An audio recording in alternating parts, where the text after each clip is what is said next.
Assalamualaikum warahmatullahi wabarakatuh. Perkenalkan, nama saya Akfazona, NIM 1901111002,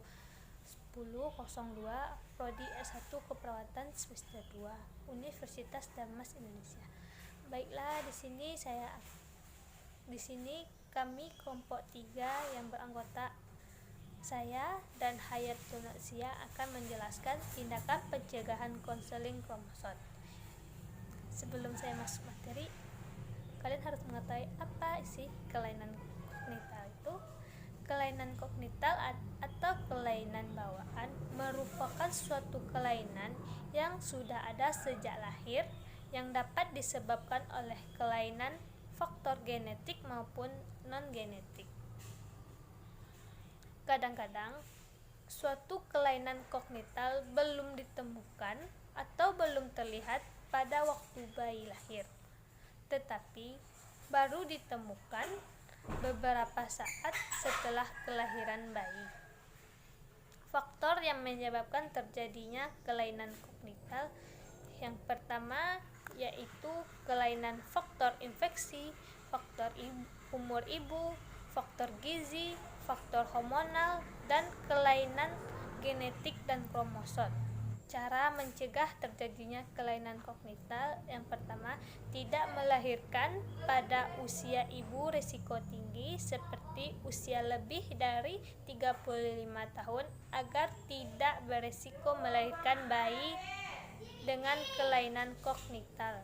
Yang kedua, mengonsumsi asam folat yang cukup bila akan hamil.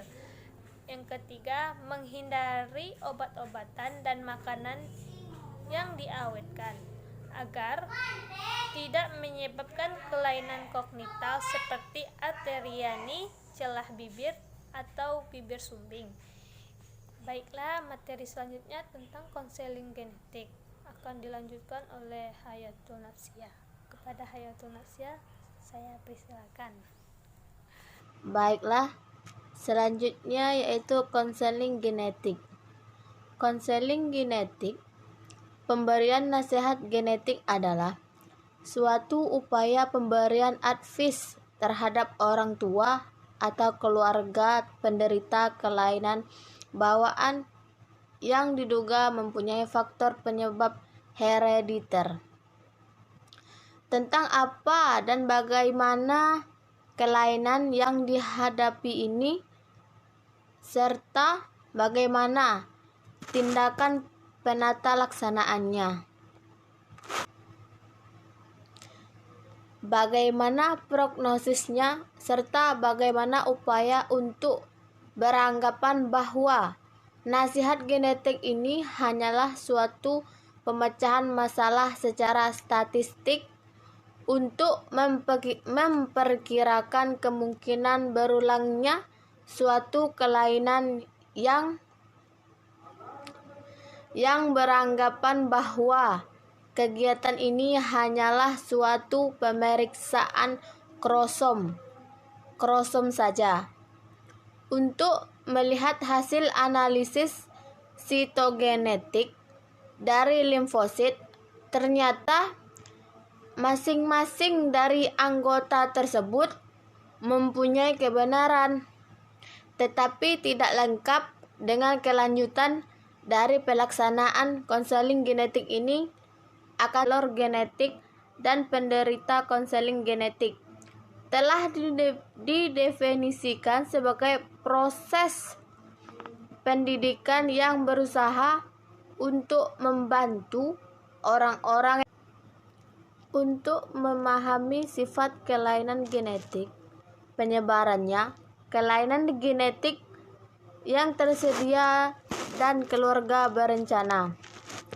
Konseling genetik ini adalah suatu proses pemberian nasihat tentang konsekuensi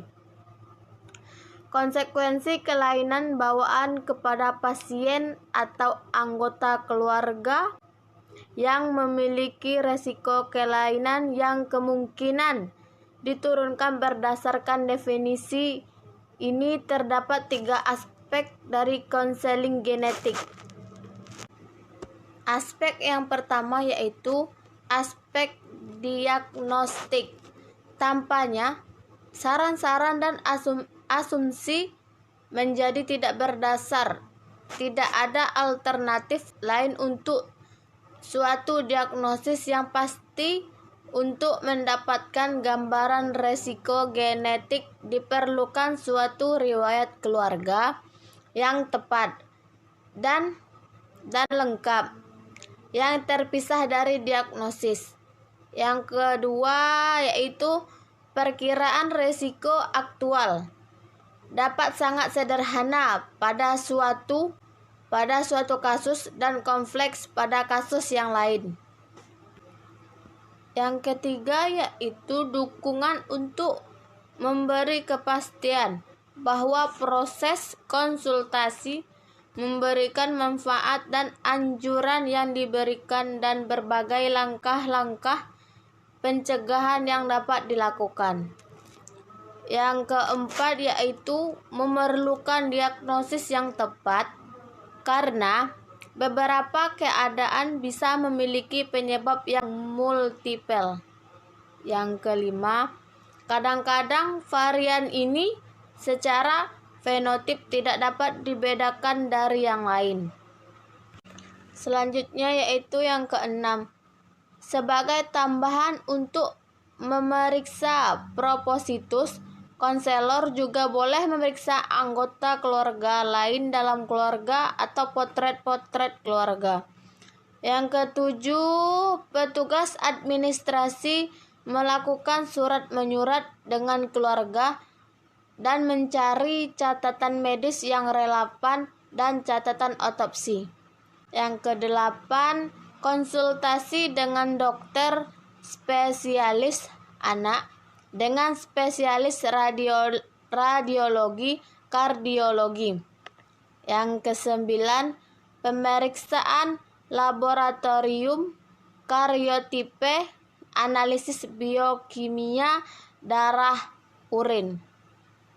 Baiklah, hanya itu yang dapat saya sampaikan. Kurang dan lebihnya mohon dimaafkan. Wassalamualaikum warahmatullahi wabarakatuh. Tidak berdasar.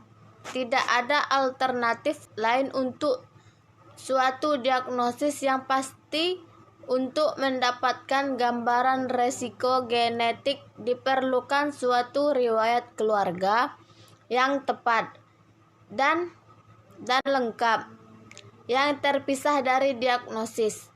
Yang kedua yaitu perkiraan risiko aktual.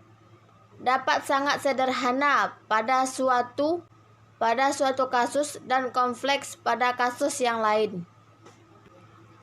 Yang ketiga yaitu dukungan untuk memberi kepastian bahwa proses konsultasi memberikan manfaat dan anjuran yang diberikan dan berbagai langkah-langkah pencegahan yang dapat dilakukan. Yang keempat yaitu memerlukan diagnosis yang tepat karena beberapa keadaan bisa memiliki penyebab yang multiple.